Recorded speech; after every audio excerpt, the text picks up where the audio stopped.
মমতা বন্দ্যোপাধ্যায়ের অন্যতম সফল প্রকল্প হচ্ছে লক্ষ্মীর ভাণ্ডার। এই লক্ষ্মীর ভাণ্ডার মহিলাদের কাছে যথেষ্টই জনপ্রিয়। লক্ষ্মীর ভাণ্ডারের ওপরে ভর করে নির্বাচনের ভোট বৈতরণী পার করতে মমতা বন্দ্যোপাধ্যায়ের সরকার যথেষ্টই সাহায্য পেয়েছে, সেই কথা দলের তরফেও অনেকেই মেনে নিয়েছেন।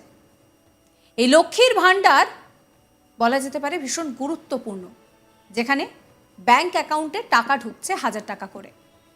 এবার পুরুষদেরকেও টাকা দেওয়া হবে, সেই টাকা সরকারের তরফে দেওয়া হবে। লক্ষ্মীর ভাণ্ডার প্রকল্পে প্রতি মাসে 1000 টাকা করে পান রাজ্যের মহিলারা। নির্ধারিত দিনে গ্রাহকের ব্যাংক অ্যাকাউন্টে সেই টাকা জমা হয়। তপশিলি জাতি ও উপজাতির মহিলারা অবশ্য মাসে 1200 টাকা করে পান এই প্রকল্পের আওতায়। মুখ্যমন্ত্রী মমতা বন্দ্যোপাধ্যায়ের এই প্রকল্প বেশ জনপ্রিয় হয়েছে রাজ্য জুড়ে। এমনকি ভিন রাজ্যেও এই প্রকল্পের অনুকরণে মহিলাদের জন্য আর্থিক সহায়তা প্রকল্প নিয়ে এসেছে সেই রাজ্যের সরকার। এবার লক্ষ্মীর ভাণ্ডারের সঙ্গে রাজ্যের পুরুষদেরকেও আর্থিক অনুদান দেবে মমতা বন্দ্যোপাধ্যায়ের সরকার। 10,000 টাকা করে দেওয়া হবে সেই অনুদান। এই প্রকল্পের সুবিধা পেতে হলে নির্ধারিত ফরম্যাটে আবেদন করতে হবে গ্রাহককে। 10,000 টাকা কিন্তু কম কিছু নয়। তাই অনেকেই যে এই প্রকল্পের আওতায় টাকা নিতে চাইবেন তার বলার অপেক্ষা রাখে না। এই প্রকল্পের আওতায় কিন্তু নিশ্চিত আয়ের সুযোগও রয়েছে, তবে 10,000 টাকা কিন্তু একবারে পাওয়া যাবে না। বছরে 2 পর্যায়ে 5,000 করে এই গোটা টাকাটা পাওয়া যাবে। মূলত রাজ্যের যে সমস্ত পুরুষ পেশায় কৃষক তারা এই সুবিধা পাবেন।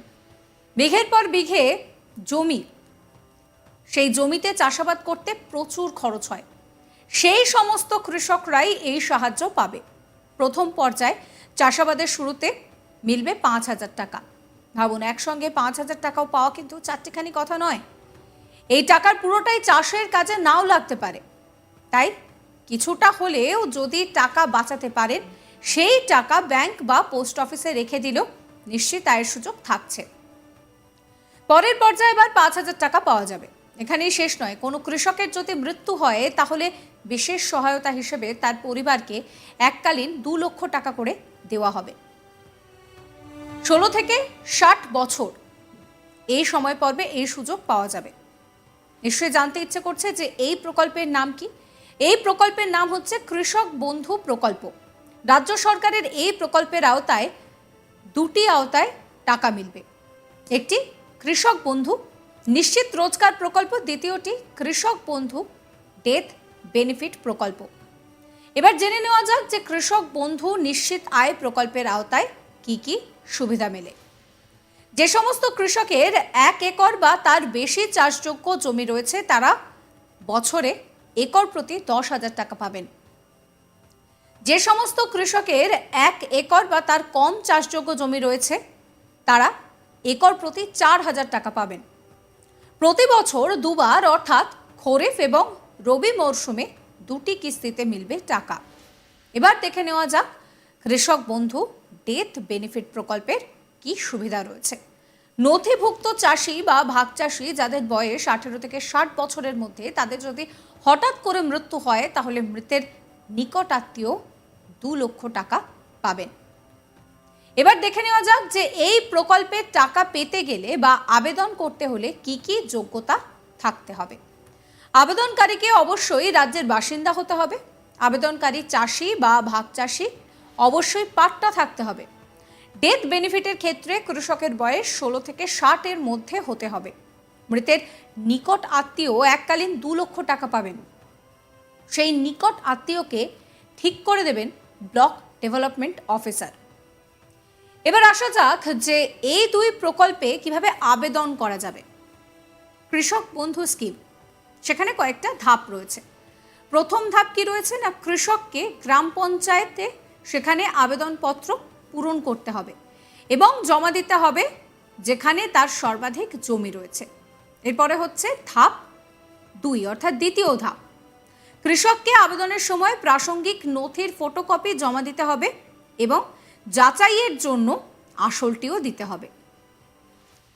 3 নম্বর ধাপ, সেখানে যে কৃষকের আবেদন ক্যাম্পে গৃহীত হয়েছে তাদের কৃষক বন্ধু অ্যাপ সংযোগে সেখানে প্রাপ্যতার ওপর ব্যবহার করে অনলাইনে যাচাই করতে হবে এবং আবেদনকারীকে ঘটনাস্থলে একটি স্বীকৃতি স্লিপ দেওয়া হবে।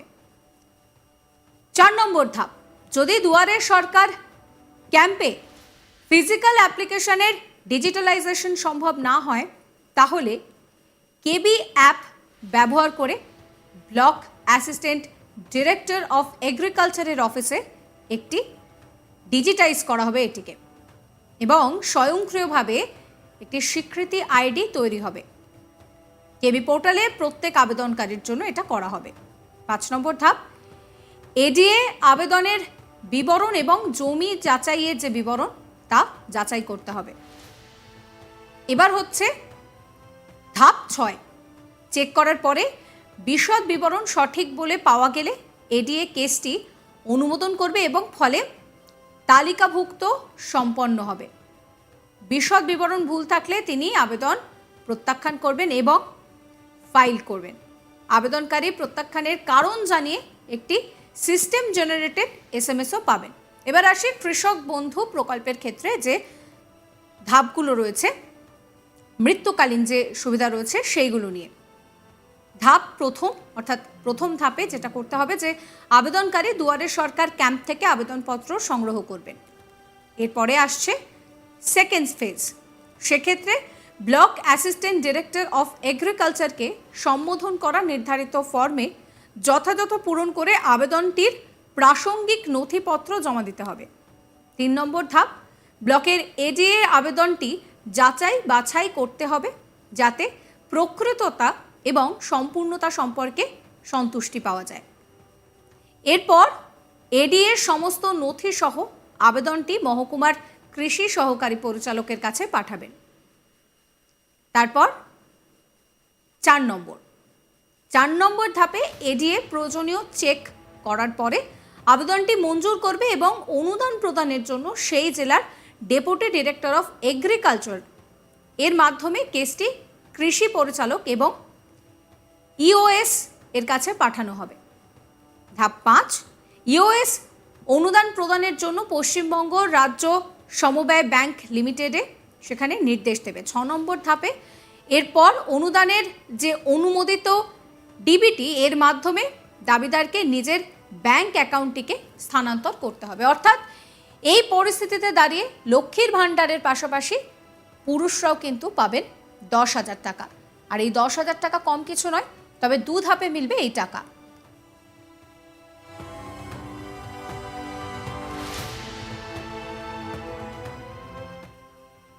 সাবস্ক্রাইব করবেন আজ তাক বাংলার ইউটিউব চ্যানেলকে, ফলো করবেন হোয়াটসঅ্যাপ চ্যানেলও।